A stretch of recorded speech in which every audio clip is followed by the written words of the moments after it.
Yaş artır, iş imkanları azalır. İyulun 1-dən etibarən həm qadınlarda, həm də kişilərdə pensiya yaşı 65 olsa da, 35 yaşdan sonra iş tapmaq getdikcə müşkülə çevrilir. Bir çox insan müxtəlif vakansiyalar üzrə müraciət etsə də, yaş məhdudiyyətinə görə qəbul olunmadığını bildirirlər.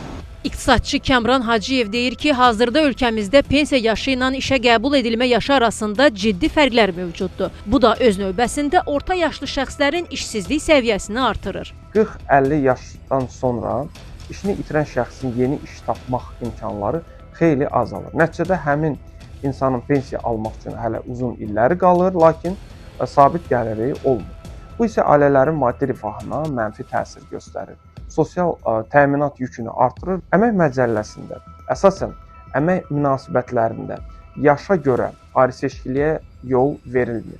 Yəni, qanunvericilikdə özəl şirkətlər üçün 45 yaşdan yuxarı şəxsləri işə götürmək kimi bir norma və qanun yoxdur.